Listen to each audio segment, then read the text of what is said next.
Welcome to the And She Spoke podcast. Our guest today is Jamia Wilson.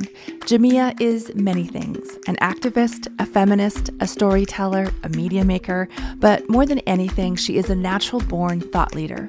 As executive director and publisher of Feminist Press at City University of New York, the former Women Action and Media executive director, and former vice president of programs at the Women's Media Center, Jamia has been a powerful force in the social justice movement for nearly a decade.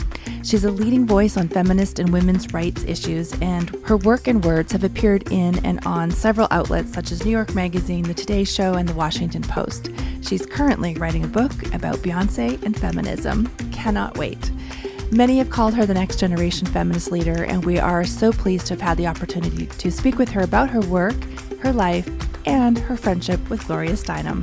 Please enjoy Jamia Wilson. Welcome, Jamia, to the show. We're so happy to have you. Thank you so much for having me. Jamia, let's get to know you to start. You wear a lot of hats. Tell us a little bit about who you are. I am a feminist, I'm an activist, I'm a writer, and I'm an editor. I love to work on anything connected to stories and anything connected to justice and equity. And you're an author. How many books have you written? So I have written a co-authored one book for adults, Roadmap for Revolutionaries, and I did that in partnership with two friends, Carolyn Giron and Elisa Camahort Page. And I have several books for young readers. I have, I think right now about 5 of those books, but I have another little baby book version of my first ever children's book, Young, Gifted, and Black. And so now we have Baby Young, Gifted, and Black, and I have a book for young middle grade readers coming out and teen readers coming out in August. So I'm going to be upping that number very soon. Yeah, we were looking at that. It looks really great. So Thank you. I'm so fascinated by your choice to aim your writing to the younger generation. I am a real big believer in what it means to be a good ancestor. And my friend Leila Saad has written a lot about that and has a podcast about being a good ancestor. I feel like a lot of it's cultural and how I've been raised in my African American tradition around that, to kind of think of the collective and think of the future generations and think of how the past informs the present and future. But for me, it always was the sweet spot and the joyful spot. I feel like the books that really helped shape my worldview were books that I read during those really sacred years of forming one's sense of self and identity. And that came for me in my tween and teen years and early college years. So I write a lot of those books to heal a part of myself that didn't get to see the diversity of stories that I felt I needed to see out in the world to feel seen and heard, but also as a love letter to the young people who are coming up now who may feel alone or who may just need the affirmation of being understood, of being celebrated. And I think a lot of authors have this in mind when they write. They write to their needs, they write to their vision and their dreams. And that's very much my own motivation. But I also just love what happens when a book's out in the world as it relates to young readers. I love having a book out in the world and meeting my readers, hearing from them, receiving their letters, their art, their DMs, the YouTube videos of kids dressing up to read my books. And it just doesn't happen like that with adults. So there's this other Yeah. kind of magic that I feel is the reward that I very much love. I was just watching a really beautiful young man dressed up as Mandela reading the Mandela chapter from Young, Gifted, and Black. And it just made my heart sing for the entire day. So I just really connect with my inner child, and I connect with that part of oneself that hasn't taken on the jadedness that the world pressures one to have as you get older, and hasn't taken on the self-deprecation and the limitation, and still embraces curiosity and love and confidence and joy and the purity of that. I'm very attracted to trying to tap back into that as much as possible. And that's why I write a lot for younger readers. Oh, I love that. I love it. I want to know, like, speaking about influence as you're growing up, I want to learn more about your mom. Can you tell us who she was? Yes, so my mom was just such a beautiful person, and just such a guiding light in my life and a soulmate for me. And, she still is in spirit now, although she passed away um, in 2018 on Christmas Day. Um, you know, everything she did was with such intention. So I always think, oh, you picked a memorable day that we wouldn't forget to leave this world. But she was just a trailblazer in her field, was an amazing speech pathologist, cared so much about the justice part of being a care provider and a healthcare provider, cared so much about equity and communications so that all people would have access to the human right to communicate. And so she would always describe her work and my dad's work in the field of speech pathology and speech science as helping people receive the dignity and support to communicate in this world. And my work as the free speech and the free expression work of making sure that everyone has the right to speak their minds, the right and the access to tell their stories in whatever mediums, and to do that without persecution. And so they just taught me the importance of that. They taught me the importance of speech. They taught me the importance of recognizing different abilities with dignity and respect, and having a vision for a world where everyone could get what they need. And my mom was also just a really brave, courageous person, not just in the civil rights work that she did, which taught me a lot about how I wanted to live my life and how I wanted to be active in activism, but also in the sense of just the generosity of spirit. We called her the encourager in chief.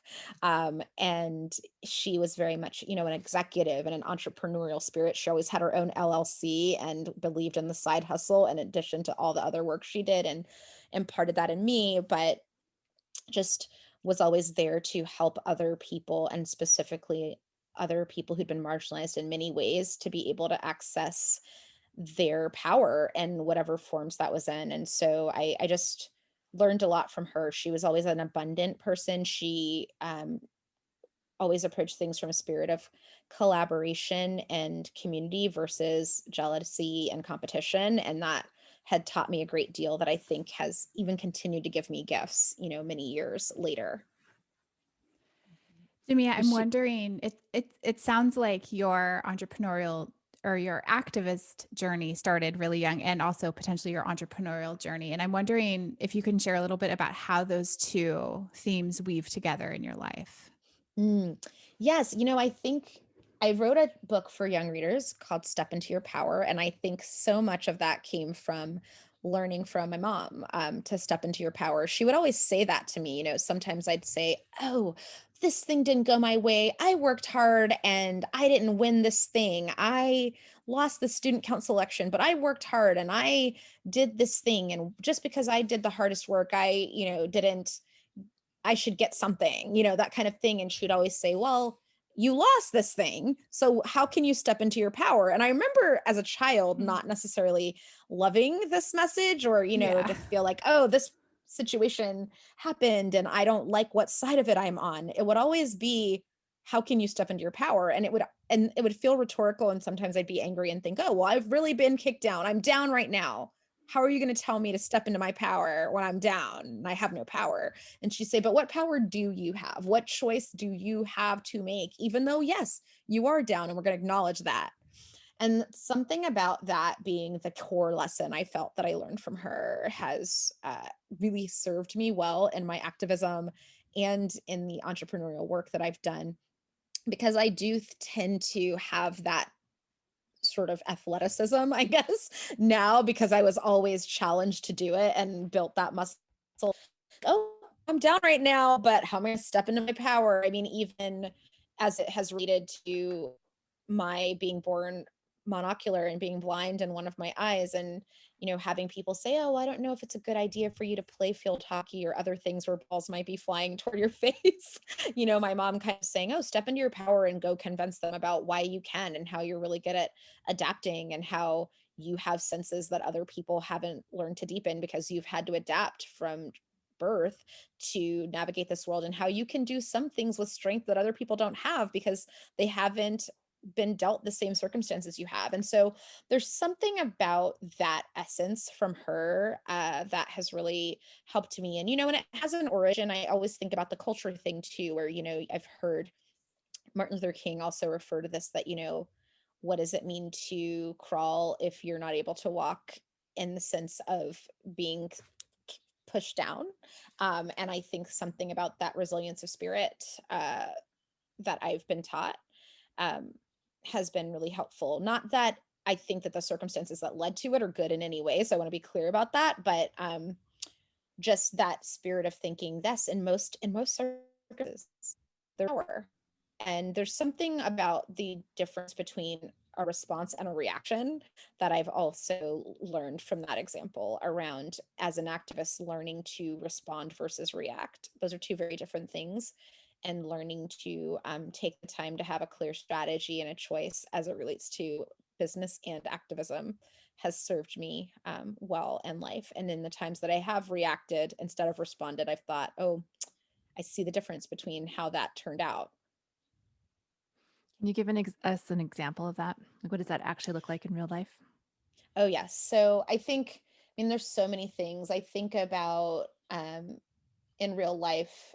And I don't know why I'm thinking about this, but, just in terms of financial decisions that I've made impulsively, thinking, I remember there was a time when I thought, oh, I don't know what I want to do. And I'd had some professional setbacks and things, and felt like, oh, I need to find income and I need to find the right job to feel like I have purpose, and whatever that means.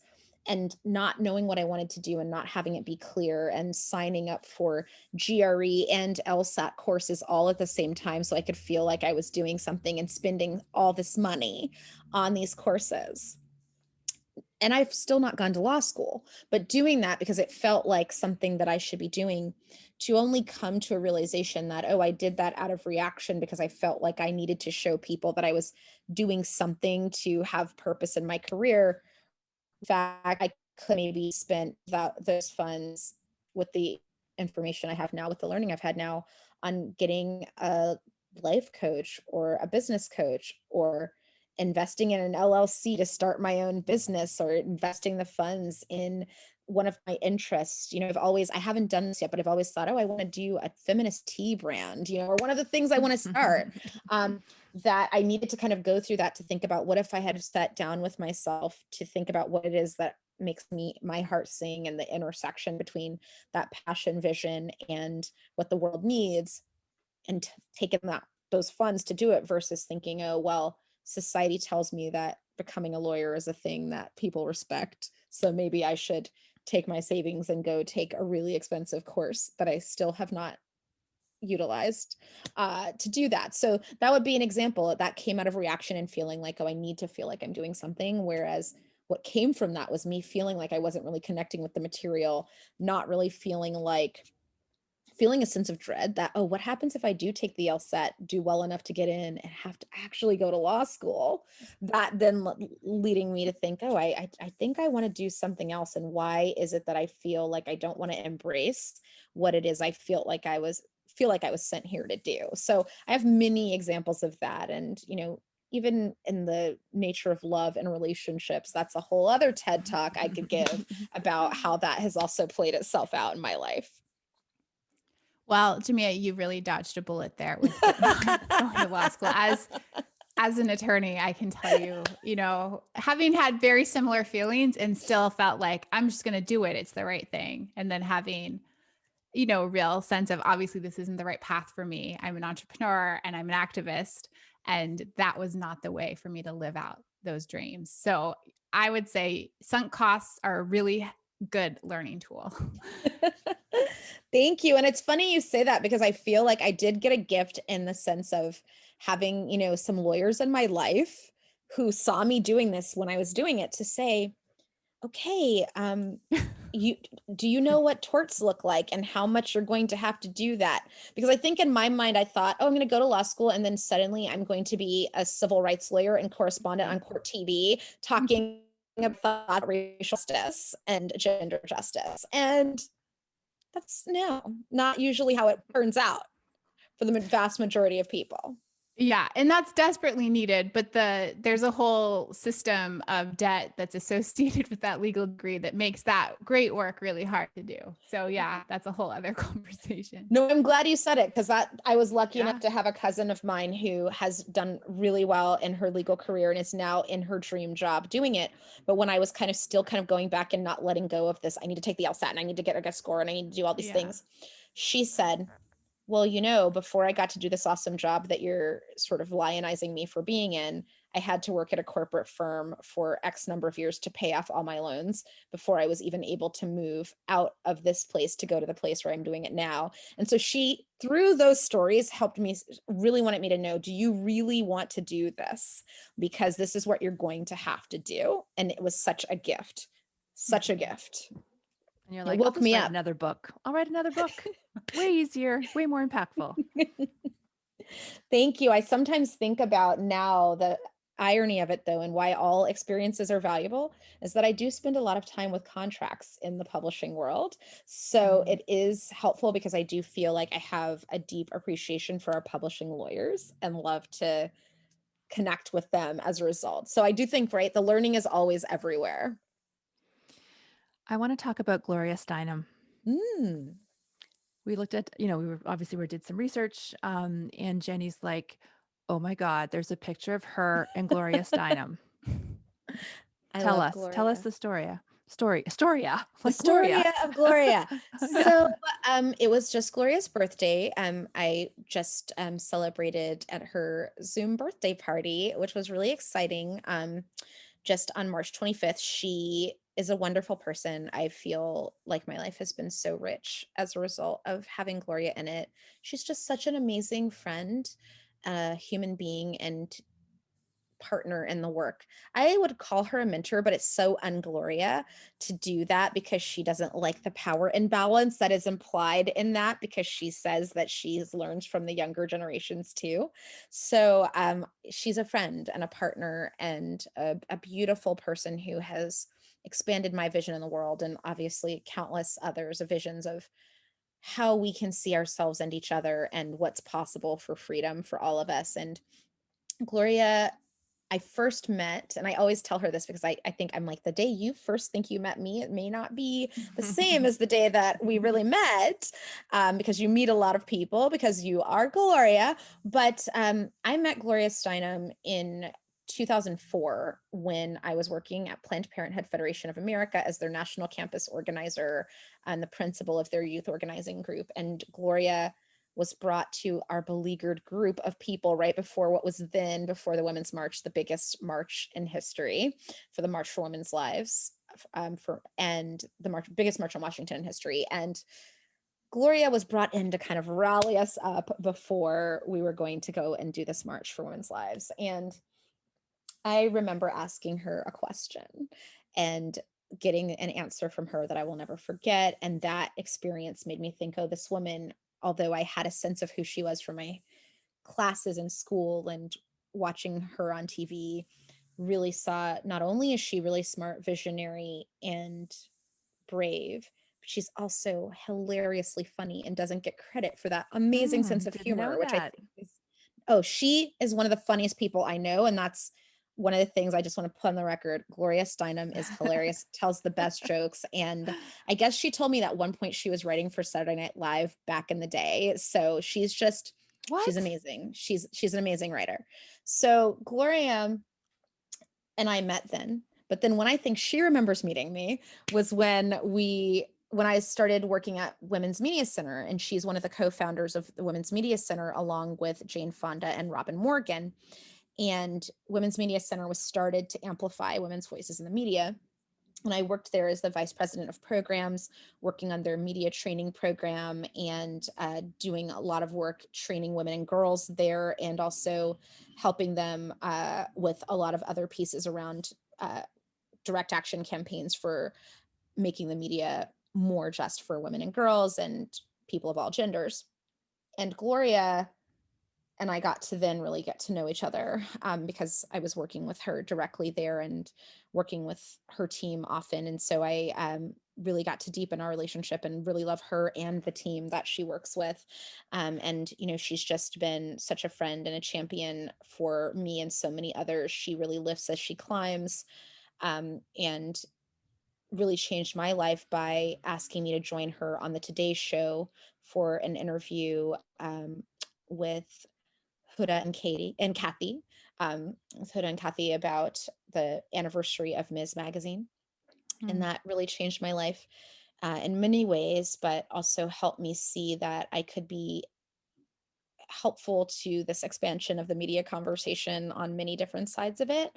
And she's just opened a lot of doors in my life. And she was the reason that I began to be a part of the Omega Institute and joined their board, that I still sit on. So I love her and have learned a lot from her. But uh, in addition to just, being grateful for her leadership and the work that she's done to pave the way, I'm really grateful for her solidarity. She's a true ally and co-conspirator to communities of color, and has done a lot to elevate the importance of working cross culturally and multiracial coalitions and across age. So I just have a tremendous amount of respect for not only the work that she's done, but how she does the work.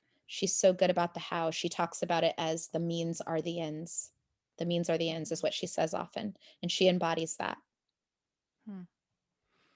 That my second question was like, how does one become a friend of Gloria Steinem? So thank you for that very detailed answer. Because I'm like, how do you actually would ever meet Gloria Steinem? So that's amazing. And she's a friend. I mean, I would say she's a friend to so many. That's her spirit. If you were to meet her and you be in conversation with her, she would find that connection and that love. That she's just such a beautiful feminist humanist person. And so I think she's very, very easy to connect with. And her spirit of openness and love is very contagious and, and authentic. I think that's why so many people look to her, um, as a tuning fork of justice and connection and community, because it's real. What you see is what you get with her, and I love it. I Yeah, love it. So remarkable human being. And I love that you brought up Omega too. We just had Elizabeth Lesser on the show, and Love she is Elizabeth. so wonderful. And her book is also so good, her new book. Yes, Cassandra Speaks. Yeah, it's so good. So we just had that amazing conversation. Yeah. So Jamia, I'm so curious, just given the work that you do in the world and, the work that your family has done and given the fact that increasingly I think we're confronting more and more difficult realities, just as humans here on the planet. And I'm wondering, how do you feel about the word hope? What's your relationship to that concept? And what tools do you use when you start to feel, just a lack of motivation? Mm. Yeah, hope is the thing that keeps me going. I think, there's unfortunately I've seen a lot of suffering in this world and experienced a lot of it myself and had those Mhm. close to me experience it. And I think that, without hope, I think it'd be really hard. It'd be hard to continue to face each day, with a spirit of possibility and renewal. And hope is what keeps me going. Hope is always that possibility that we can course correct. We can try to step into our power in a different ways. You can see I really believe in that. Yeah. That we hope is the option to have faith that things can turn, that things can shift. Growing up, my dad used to always say that fortune always changes. And he would always say that when times were tough, to remind us that, okay, today may feel like a really bad day, but tomorrow, though there's a storm today, we could wake up with sun. And I think about that a lot in terms of why I maintain hope, to remember, okay, this is the weather, but I'm still a tree that is here. And if my branches are being broken, if my branches are swaying because there's a hurricane, the essential nature of the fact that I'm a tree does not change. Um, and the weather, those are the conditions that I'm existing in right now, but they don't define me. And so for me, I have that relationship to hope as well. That hope is the reminder that we can always come back to the self. We can always come back to that essential nature of possibility and goodness and wholeness and intactness that we all have. And that I don't think eludes anyone, no matter what they've done in life or what conditions they've been handed. There's a real divide between like acknowledging what you have control over and what you don't, right? Like this year has been so, I don't even, there's no word. I don't even know what the adjective is for this year, but it's like, that's what I have to focus on too, is like what I can control, because otherwise I think we just all break down, right? Oh my gosh, yes. This year, I mean, I think it really helps to talk about it, to talk about how this year has manifested itself in so many ways that have made us all suffer. And that, I think, in a strange way, has given me hope. Not that I would wish suffering on anyone, but to say we have all shared in a collective suffering. So, what does the empathy that comes through that teach us? Like, that in itself gives me a lot of hope. Yeah, I find that fascinating that like collectively, like every single person on the entire planet right now has the same worries and fears. Like that's just like from a sociology perspective, like how does that play out over the next couple of years? I'm fascinated to see, because never in the history has that ever been true. I don't think. Oh, it's so true. And even, some of the collective experiences that we each experience ourselves thinking it's ourselves, right? But I stood in line to get my second dose of the COVID shot Oh, last wow. week. And Lucky. oh my gosh, and I felt so lucky. I was thinking, oh, this is the only thing that having a chronic illness has ever Oh, has right. ever given me, Thank you. right? That's been good. Thank you, Yeah. asthma, for doing this, right? But I remember when I got the shot and I went up to the little station in the Javits Center, when they have all these soldiers, there were Marines that were escorting me over there to get it. It was so intense that I just started to cry. And the woman who was there with me said, "Why?" And I said, "Oh, I lost my 98-year-old grandmother to COVID just a few months ago. And if it had only been a few more weeks, she could have had this vaccine and she could still be with us. But I'm overwhelmed with gratitude that I'm here in this seat because I know that." And then she was tearing up and she said, "Oh my gosh, my sister had COVID." And so just in the little cluster of people we were there, we were all telling these stories of how lucky we felt to have this moment, right? To get a shot, a thing that did not feel good. And I did not feel good for a couple of days afterward, but that we were just overcome with this feeling of saying, like, we are lucky that not everyone, there's over 500,000 souls that did not get to this point. And in their honor, we are able to just reflect on the beauty of life and how it feels to know that this is giving us a bit more of a chance at it in a really profound way. So I just was overcome with that. And, they had a live pianist there at that time Oh, too. beautiful. Oh Like my gosh. amazing. They had an open piano that anyone could play, so someone was playing. But I just won't forget that experience. I didn't go in there thinking that I would break down, but it just really hit me to say, that to be one of us lucky folks who's able to get this is something that we should all really deeply express gratitude for, and to try to make it possible for others to get to that experience too. Well, I'm in Canada and there's like no vaccine on the horizon for me for a long time. So all of you need to get vaccinated very, very quickly, all my American friends. And then you guys are going to send all your extra vaccine up to us and then we will catch up.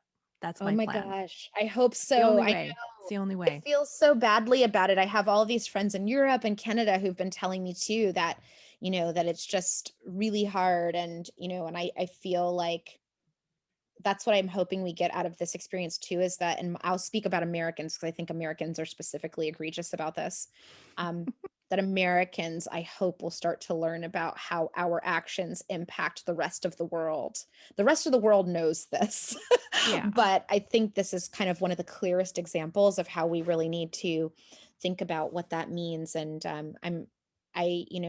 love to visit Canada, and I was really happy when they closed the borders to us, because I felt like this is important, that we, I live in New York, so it's easy to get to Canada, and I love to go to Toronto and Vancouver and Montreal, and I love to go, but I thought this is a really important time for us to stay put and to sacrifice and understand that this is a global action that we're taking. This is important for us to learn also from other cultures about what we could have done to do it better, so we do it better next time. I love it. So now that you have the superpower of being vaccinated, what is the next year going to look like for you? So it's so interesting you say that. I think, now that I'm vaccinated, I feel like I really want to see my dad. I haven't seen my dad in over a year. I've never had that experience of not seeing my family for so long. And so he's vaccinated now and I'm vaccinated. So in the next year, I hope I see my dad, which is, it sounds like something that's so simple, but Yeah. I want to see my dad in person and to give him a delicious hug. But I also think in the next year, I'm, in a new role at Random House, and I'm loving it. And I'm really excited to dive deeper and take what I think will be, the still more time at home nature of my time in the coming months, to really dive into my books with my authors. And I'm also working on another children's book that just the very beginnings of it and a concept of that. So I'm planning on using some of the time that I think I will have not traveling and not, going to events and things, to be doing that. And then I think, but now that I am vaccinated, I think I'll be spending more time reconnecting with those who are in my close pod, who I haven't been able to gather with, my little godchild who I met social distantly in her adoption ceremony outside, that I'll probably get to hold her at some point. And that, just having those sacred moments with my closest people, that's what I'm looking forward to. And I'm also just really looking forward to hopefully getting a lot more outside time. I know a lot of people who don't live in big urban areas have spent a lot of time outside during the pandemic, but there was a time here where I just didn't even really go outside because I live in Manhattan and I didn't want to be exposed to people at all because I have other conditions. And so I'm just excited now to go to the park every day and not feel like I'm risking my health by being around people. I'm excited to go out for ice cream on the weekends, just the things that I took for granted. That's what I'm going to do. I'm going to just savor in life. And by next year, I'm hoping to leave the country again. I've been taking French lessons again throughout the pandemic and re-picking up my French. And I am looking forward to, as soon as they let us back in, going to Paris and embracing friends and parlaying and manging and doing all those delicious things. I don't know about you, but I'm like hugging random strangers. Like I don't even I love random, like touching another human. Like just I don't care who you are. Like I will be hugging you like the crazy lady down the street. That's awesome. Yeah, and it's so funny to think like a year ago, if you gave this answer, you'd be like, "What? Like that's what's important to me this year?" Like everything's just sort of shifted, hasn't it? Like what's important, what we value. So the simplest things. Truly is. I mean, I want a barbecue. I want to go and have a barbecue, right? It just sounds like the simple things I want. Oh, here's one. I want to get a haircut. Yes. That is very important. 100%. Yes. I can't I can't even talk about it. I have just daydreams about this idea of going and sitting in that chair and having a haircut. Oh my gosh. Amazing. Right? Indulgent, right? But I kind of like the best thing. Yeah. Yes. Mm-hmm. I'm going for a facial today and I'm super excited about it.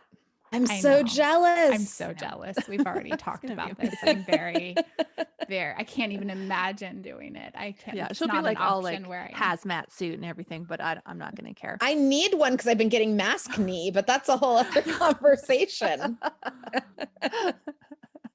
All right, Jenny, let's do Joy and Hustle.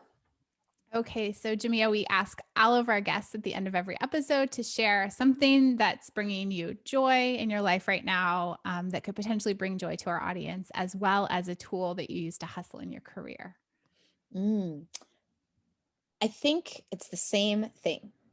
I realized that learning languages was my passion in high school and in my tween years. I loved taking Arabic. I loved taking French. I loved taking Italian. And something happened around that time when I was trying to study for the LSAT, where I was so focused on the grind, the hustle, hustling hard all the time, that I stopped doing those things that just gave me joy, that were outside of work activities or outside of revenue generation, or outside of my activist work, and putting those things to the wayside. But these were things that I just enjoyed for the sake of doing them. Oh, I love French. I love French food, French culture, French language, and immersing myself in learning their languages. I love to study abroad. And I decided, because of the pandemic, that I wanted to use this extra weekend time I had to start getting French tutor and to start really diving back into language. And I realized shortly thereafter, and maybe this is where I'm going to get woo-woo for a second with the spiritual stuff, Go but for it.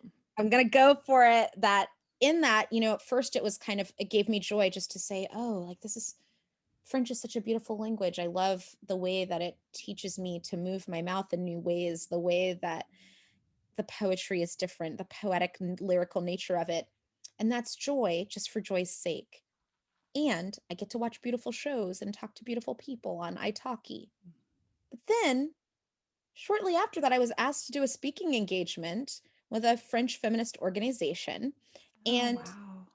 I thought it's amazing that kind of has manifested itself. And I have a couple of my books that are now in French and one that's getting translated into French. And I decided, even though this speaking engagement's coming up very soon, it's coming up next week, I decided I wanted to have a translator speak because I want to feel more confident. My tutor said that she feels that, oh, by this time next year, I could do the same engagement quite easily based on where I am in my French, but also how quickly I've been progressing, because of just allowing myself to be dedicated to the rememory of French and all of the many years that I've been studying it. And so it's helping with the hustle, because it's expanding how I'm thinking about my business in the world, that I could be building now, not only just with Anglophones who live in Quebec or who are in France who speak English, but I can also be working with people directly in French, because I have been joyfully dedicating myself to the craft. So now I'm going to need to take some business French to kind of course correct some habits I have. That's a whole other conversation, but I do enjoy that this thing that has been such a passion that came out of the beauty of language and connection and community is also now creating opportunity for me. And I'm excited that the next time I go meet my French publisher in Paris, I'll be able to speak with them with much more confidence. So it's also part of the hustle, because that's great. the joy is the hustle. Mm-hmm. I love it. often the And case. you can go work for the UN and do human rights work eventually too. Oh It'll my make that gosh. just so much easier. That used to be one of the dreams I thought, if I had that law degree, that I thought I might want to do. So I love it. You totally don't need the law degree. The French, just like you're right on track. That's amazing. I did not know that. Oh, yeah. Awesome. Thank you so much, Jamia. It's just been such fun to have you on the show. Thank you for your time today. Thank you so much for having me. And where can people find you? You can find me on Instagram at Jamia A. Wilson, or on Twitter at Jamia W. And you can find me on my website at jamiawilson.org. Awesome. Thank you. Jamia. Au revoir. Au revoir.